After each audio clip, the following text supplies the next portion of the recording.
अस्सलाम वालेकुम दोस्तों, उम्मीद करता हूँ आप सब खैरियत से होंगे। आज मैं आपके लिए एक स्टेपलाइजर की वीडियो लेकर आया हूँ। तो दोस्तों, इसमें सर्किट का मसला था। इसमें वोल्टेज बराबर नहीं दे रहा था और इसको भी मैं खोलूँगा, सर्किट को चेक करूँगा और आपके सामने सर्किट का मसला हल करूँगा।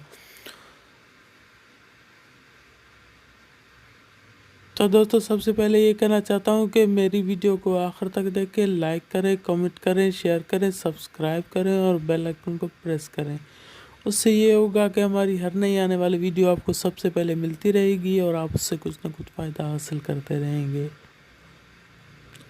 तो दोस्तों, ये स्टेबलाइज़र बहुत ही अच्छा है। ये 50 वोल्ट से 220 बराबर आउटपुट देता है। इनपुट 50 अगर वोल्टेज हो भी आउटपुट 220 बराबर करके देता है।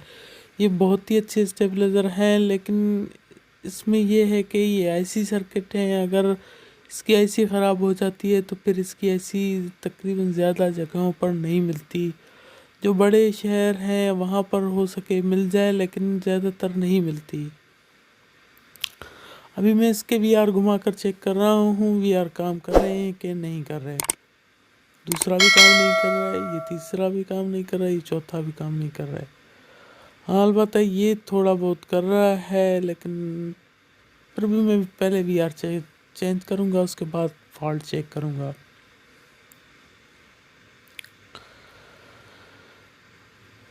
तो दोस्तों, आपका कोई भी मसला ऐसा हो, कोई भी स्टेबलाइज़र का मसला हो, कोई गैस प्रेशर मशीन का मसला हो, कार्डा का, वेंडिंग का, और उसमें अगर कोई मैग्नेट का मसला हो तो आप मुझसे बिला झिझक पूछ सकते हैं। मेरा व्हाट्सअप नंबर तो पहले भी बहुत से दोस्तों को मैंने दिया हुआ है, और अगर किसी को पता नहीं है तो नोट फरमा लें 0332881292 0332881292। जैसा कि स्क्रीन पर आपको लिखा हुआ नज़र आ रहा होगा मेरा व्हाट्सअप नंबर, और इस पर आप वीडियो व्हाट्सअप कर सकते हैं और इंशाल्लाह मुझसे जितना हो सका मैं आपको इसके बारे में मालूमात देता रहूँगा।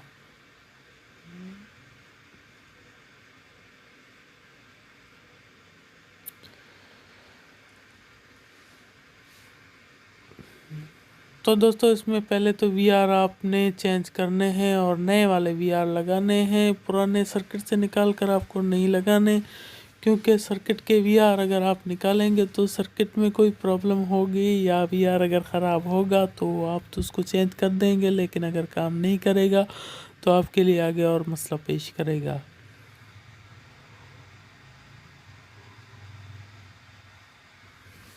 इसीलिए इसमें जो नए वीआर मिलते हैं मार्केट में, आप वो लगा दें। बहुत से वीआर महंगे भी इतने नहीं होते, लेकिन फिर भी आप इसको अगर चेंज कर दें तो बहुत अच्छी बात है।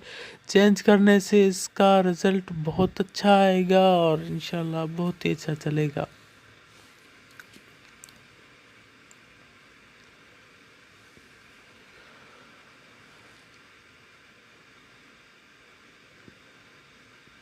अगर आप मेरे व्हाट्सअप ग्रुप में शामिल होना चाहते हैं, जो फरहान इलेक्ट्रॉनिक्स के नाम से मेरा व्हाट्सअप ग्रुप है, अगर आप उसमें शामिल होना चाहते हैं तो मेरे जो वीडियो के नीचे जो कमेंट बॉक्स होता है उसमें अपना नाम और नंबर लिखकर मेरे पास सेंड करें। मैं आपको अपने व्हाट्सएप ग्रुप में शामिल कर दूंगा। उस ग्रुप में बहुत से असातिज़ा कराम हैं जो आपको कुछ मशवरा भी देंगे, और अगर आपका कोई मसला हो तो कोई मसले का हल भी आपको इंशाल्लाह बताएंगे और वो उसमें मशवरा भी देते रहेंगे। अगर आप किसी से मशवरा हासिल करना चाहें तो बहुत से बड़े बड़े असातिज़ा कराम मेरे व्हाट्सएप ग्रुप में हैं। आप तकरीबन किसी भी फॉल्ट के बारे में, कोई भी ऐसा फॉल्ट हो, आप मेरे व्हाट्सएप ग्रुप में शामिल होकर उसको हल कर सकते हैं। इंशाल्लाह आपका कोई भी ऐसा फॉल्ट होगा जो सर्किट के बारे में, स्टेबलाइज़र के बारे में, इंशाल्लाह वो फॉल्ट हल हो जाएगा।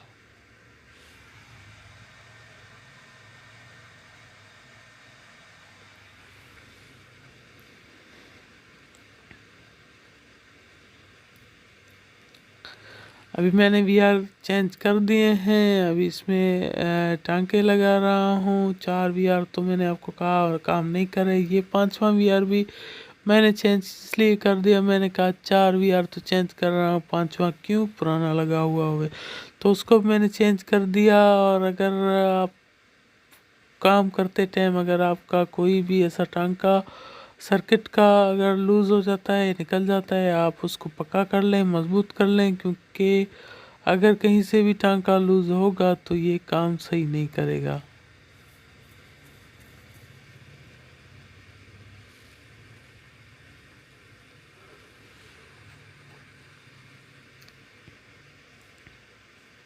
मैंने पहले भी बहुत से दोस्तों को कहा है कि टांके जो भी आप लगाएं, टांके बेहद मजबूत लगाने हैं। अगर आपका कोई भी आपने अगर टांका लूज़ लगा दिया, अगर थोड़ी भी उसमें लूजिंग रह गई तो वो स्पार्क करता रहेगा और जो सर्किट होगी वो जल जाएगी और ख़राब हो जाएगी।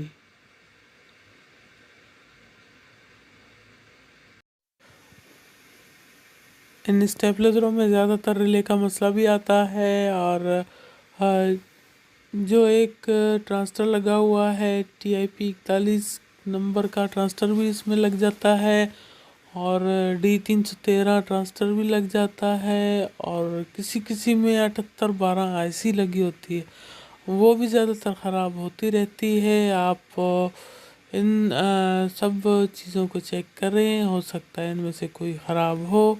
अगर नहीं है तो आप इसकी सेटिंग सिर्फ कर लें। सेटिंग का करने से ही ये बेहतरीन काम करेगा।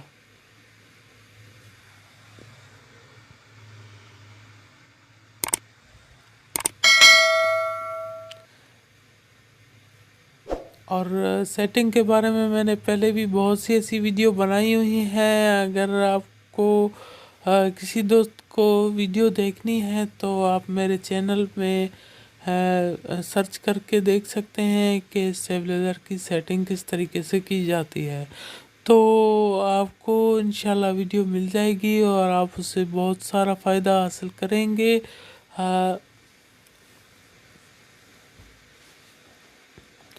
मेरी वीडियो को लाइक लाजमन करें दोस्तों। लाइक करने से ये होता है कि मैं नई नई वीडियो बनाने की कोशिश करता हूँ, और बहुत से दोस्तों को अगर कोई मेरा मशवरा हो तो मशवरा भी देता रहता हूँ।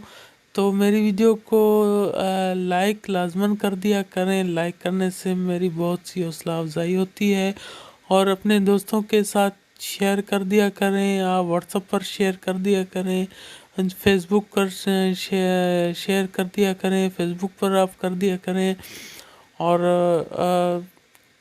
अपने दोस्तों के साथ शेयर करने से मेरी वीडियो आगे बढ़ेगी और बहुत से दोस्तों को इसको फ़ायदा हासिल होता रहेगा। तो दोस्तों ये 50 वोल्ट से 220 आउटपुट करते हैं। इनपुट 50 अगर मिले भी आउटपुट 220 करते हैं। तो इनकी सेटिंग थोड़ा मुश्किल तरीके से होती है, लेकिन आप करते रहेंगे तो आपके लिए बहुत सी आसानी इसमें आ जाएगी। और पहली मर्तबा तो आपको थोड़ा मुश्किल लगेगी इसकी सेटिंग किस तरीके से होती है, लेकिन आप अगर करते रहेंगे तो आपको ये बआसानी आ जाएगी।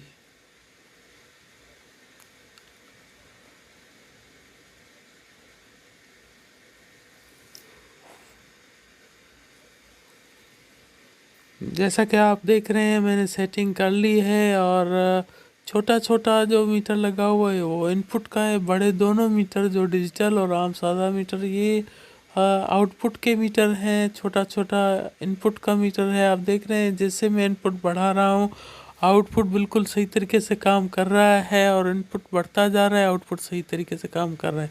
अभी इनपुट बैक होता जा रहा है और आउटपुट बिल्कुल सही तरीके से काम कर रहा है। मैंने इनपुट को बढ़ाया भी आउटपुट सही काम कर रहा था, इनपुट को कम किया भी आउटपुट सही काम कर रहा है। तो दोस्तों जैसा कि आपने देखा 100 वोल्ट पर 220 बराबर दे रहा है। उम्मीद करता हूँ मेरी ये वीडियो आपको पसंद आई होगी। इंशाल्लाह नेक्स्ट वीडियो में आपके साथ फिर मिलेंगे। अल्लाह हाफिज़।